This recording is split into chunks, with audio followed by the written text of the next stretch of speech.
Pagbati po sa lahat ng atin pong kasama sa Marriage Encounter webinar na ito sa ilalim po ng Mater Dei Marriage Encounter Community. Ito po ang unang pagkakataon na ako po ay kasama ninyo sa webinar na ito. Kaya hayaan po ninyo na ako rin ay magpakilala in the ME way, kung tawagin po natin, no? Ako si Father Domi Guzman, Society of St. Paul. Kaya nga po sa likod ng aking pangalan, inilalagay ko ang malalaking kataga o malalaking letra SSP. Tulad ninyong mga mag-asawahan na kung saan sa inyong pagsasama ay nagkakaroon ng bagong apelyido ang babae. Ganon din po, alam nyo, sa loob ng simbahan, sa pagpapari, ang mga pari ay kasal. Kasal sa simbahan. Kasal kay Kristo. Kaya nga po, sa likod ng aming pangalan, inilalagay namin ang pangalan ng aming pong pamilya, SSP, Society of St. Paul. Yan po ako, Father Domi Guzman, SSP. Ako po ngayon ay kura paroko ng Our Lady of Sorrows FB Harrison Pasay, but at the same time ay spiritual director ng Mater Dei ME Community. At alam nyo po, at sabi nila, ang isa daw sa mga endearing qualities ko, ayan, ay yung akin pong pagiging available. Ayan, kaya kung minsan yung mga schedule ko nagkakasapin-sapin. Kasi yes ako ng yes. Bago ko malaman, sapin-sapin na ang mga schedule. Anyway, ayan. Naririto po tayo sa talk number 7 na ang titulo po ay Marriage in God's Plan. Ayan, ulitin natin. Marriage in God's Plan. Tungkol saan naman ang ating pong pag-uusapan dito? Well, obvious na obvious, ito po ang dahilan kung bakit ngayon ay pumapasok ang isang pari sa eksena ng webinar.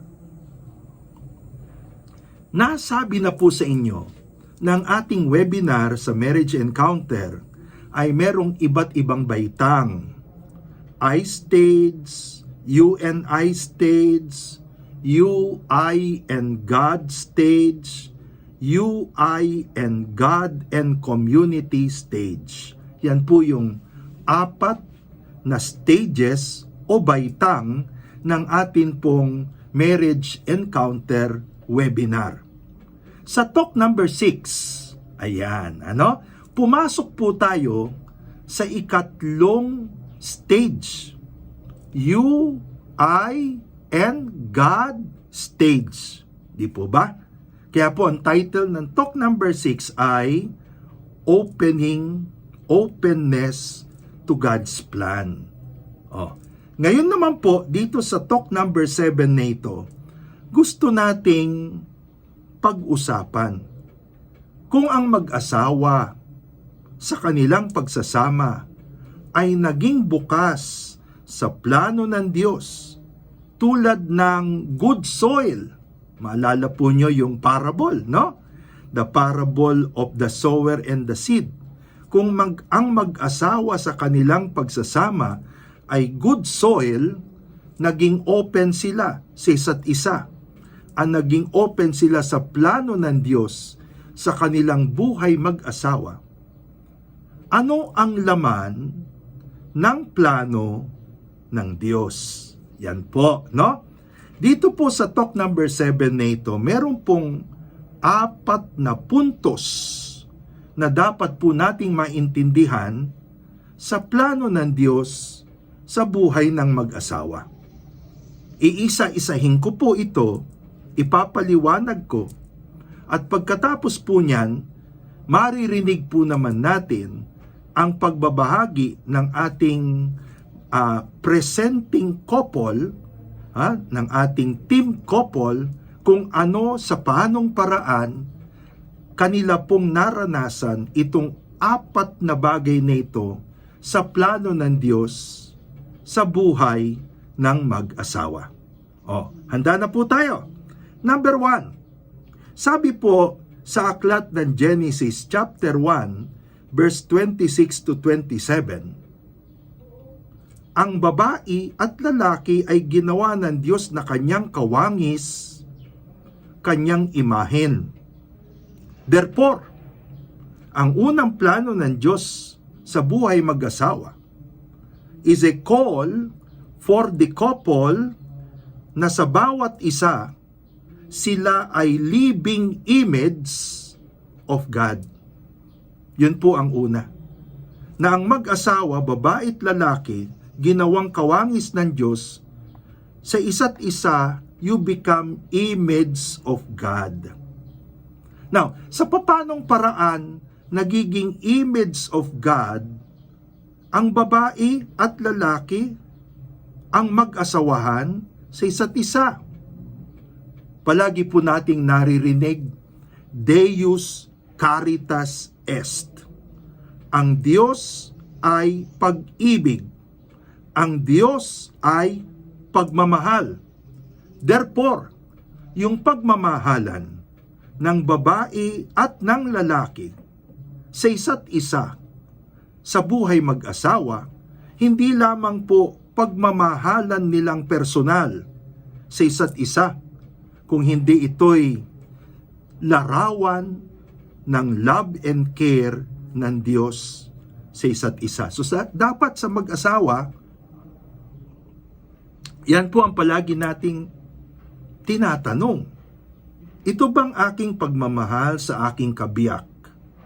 Ito ba'y larawan, tunay na larawan ng pagmamahal ng Diyos? Oo, then I become the image of God to the other. Pangalawa, sa plano po ng Diyos sa buhay mag-asawa, there is the call to form a community of love. Hindi po natatapos ang plano ng Diyos sa pagsasama ng mag-asawa, and the two become one. Kung hindi, kung papaanong ang Diyos ay sa pagmamahalan isang community, ang community ng Ama, Anak, at Espiritu Santo. Ang Diyos ay Trinity, community, communion of three persons, community of love. Ganon din po ang plano ng Diyos sa buhay mag-asawa. Mula sa pagmamahalan ng husband and wife, maaring bumuo ng community ang mag-asawa sa pamamagitan ng kanilang pagsasama sa isa't isa na nagkakabunga sa mga anak. So, ang mga anak po ay hindi po extra. Ang mga anak ay bahagi ng plano ng Diyos. Ang mga anak at pagkakaroon ng anak ay tunay na bigkis ng pagmamahalan ng buhay mag-asawa. Kaya po, dapat tayong magpasalamat sa mga anak, no? Sila ang pumupuno, bumubuo sa community of love na nagsisimula sa pagiging images of love ng man and woman. Then we are called to be a community of love. Pero, pangatlo, ayan, kung titignan po natin ang Diyos ay hindi lamang po love. Ang Diyos ay hindi lamang po community of love. Tatlong persona nagmamahalan. Kung hindi, ang Diyos ay one God, nagkakaisa sa pagka-Diyos. So maliban sa call to be the image of God in love, maliban sa call to be a community of love, there is the call for oneness, pagkakaisa. Ang mundo ay palaging hinihikayat ang mag-asawa, sabi nga natin, na maging married singles. Di po ba? Married singles ang mag-asawa. Mag-asawa na nga pero may kanya-kanyang mundo, may kanya-kanyang pamilya, kanya-kanyang barkada. May kanya-kanyang interes, may kanya-kanyang lakad. Yan. Pero mag-asawa yan. Pero may kanya-kanyang buhay. Married singles. Ang plano po ng Diyos ay kung papaanong, sabi nga sa Bible, the Father and Jesus are one. Oo. Nagkakaisa. So ganun din po sa buhay mag-asawa, the call to oneness. The call to be the image of God in love. The call to form a community. The call to oneness in unity. Pero ang pang-apat po na punto dito sa plano ng Diyos sa buhay mag-asawa ay yung tinatawag po natin na awareness, kamulatan sa presensya ng Diyos sa isa't isa. Sa presensya ng Diyos sa kanilang pagsasama. At ano ang nangyayari kung nandoon ang presensya ng Diyos sa pagsasama ng mag-asawa? Mamaya po babasahin ng mag-asawa na presenting team ang kwento po mula sa John chapter 2 verse 1 to 11. Ang kwento po ng wedding feast of Cana. Ito po ang kwento ng unang himala ni Jesus. Marami pong himala ang Panginoon, pero ang unang pinaghimalaan ng Panginoon ay ang mag-asawa. Na para ba sinasabi sa atin, kung ang mag-asawa ay aware sa presensya ng Diyos sa kanilang pagsasama, nandoon ang posibilidad na ang Panginoong Hesus ay gumawa din ng himala sa kanilang pagsasama. Kung papaanong ang unang himala ni Jesus ay pabor sa mag-asawa na hindi pinangalanan upang sabihin sa atin, sino mang mag-asawahan ay pwedeng bigyan ng ganitong himala ng Panginoon.